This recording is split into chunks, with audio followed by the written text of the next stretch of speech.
di channel Cahaya Hati bersama saya Sugianto Sulaiman.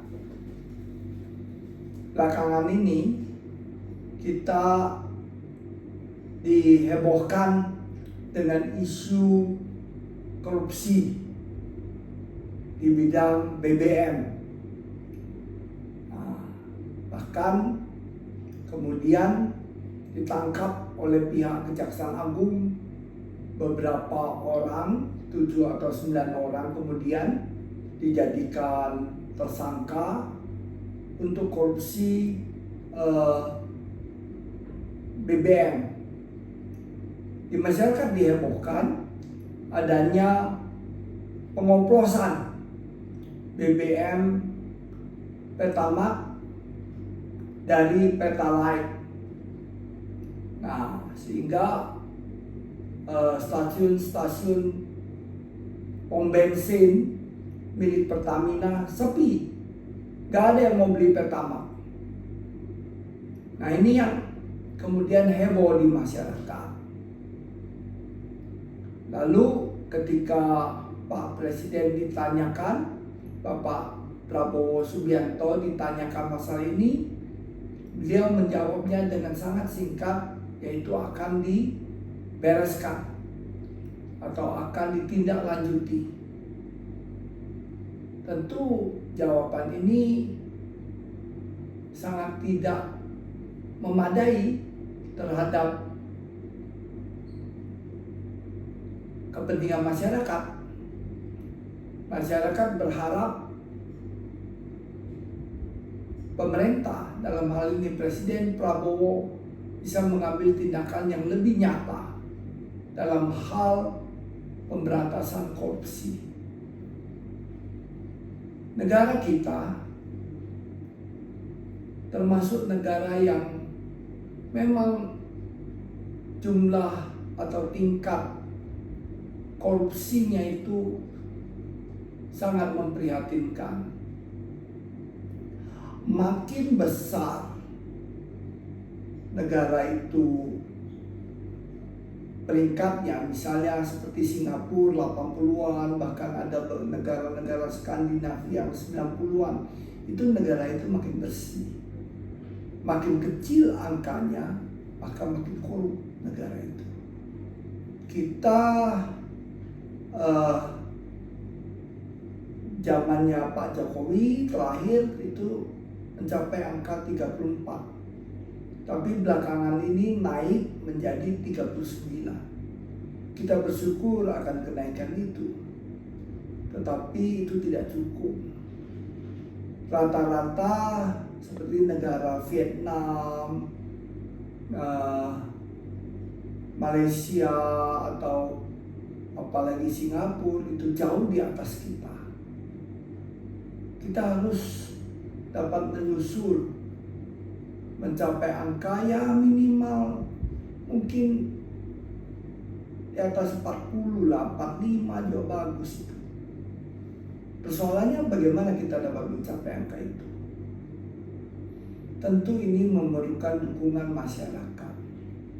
Negara yang bersih bukan hanya pemerintahannya yang harus bersih, tetapi masyarakatnya juga punya adat istiadat atau kebiasaan atau karakter yang bersih.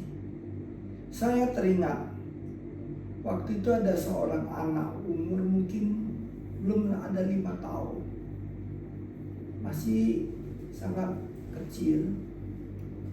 Waktu itu dia datang dari Singapura bersama mamanya ke Jakarta, makan jeruk. Si anak itu diberi jeruk, lalu selesai dia makan jeruk, kita mau ambil kulitnya. Sini sayang, sampahnya kasih om ya, biar kita bisa buang di tempat tong sampah. Si anak menjawab apa? Nah, ini sangat mengejutkan. Oh no, you are Indonesian. Indonesian people very dirty, katanya. Sangat kotor, sangat jorok. Dia tidak akan kasih orang Indonesia. They will throw the waste along the street. Mereka akan buang kotoran itu di jalanan. Dan itu sangat kotor. Bagaimana seorang anak berumur 5 tahun atau kurang bahkan bisa menginterpretasikan Indonesia ini sebagai negara yang kotor? Belum lagi korupsi. Tutorial orang-orang China itu sangat menghina. Ya, ada tutorialnya mengenai bagaimana masuk ke Indonesia dengan cara memberi uang dan sebagainya. Jadi, negara korup itu bukan hanya salah pemerintahnya, tapi juga rakyatnya. Pemerintah itu kan berasal dari rakyat. Nah, memang yang pegang kekuasaan itu adalah pemerintah, aparat, itu benar. Tapi bagaimana mungkin pemerintah itu bisa jadi bersih, bisa benar, kalau rakyatnya juga tidak benar? Pelaksanaan pemilu, pileg, pilpres, itu kan membuktikan bagaimana rakyat menunggu untuk dibayarin oleh caleg-caleg, oleh partai-partai untuk memperoleh suara. Nah, ini yang kita kenal di masyarakat MPWP, misalnya nomor piro wani piro. Nah, ini kan jelas membuktikan masyarakat kita juga masyarakat yang sakit. Usulan Prabowo agar pilkada itu dilaksanakan melalui DPRD itu bukan usulan yang jelek. Saya teringat dengan cerita Novi Basuki, seorang Indonesianis. Waktu itu beliau menempuh pendidikan mungkin strata 2, S2 di China. Dia begitu bangga bercerita di depan mahasiswa Tiongkok bahwa negaranya apapun melalui pemilihan, mulai dari presiden, gubernur, wali kota, bupati, anggota legislatif, semuanya melalui pemilihan langsung. Lalu teman-teman China mengatakan, itu apa pemilihan langsung kalau rakyatnya tidak sejahtera?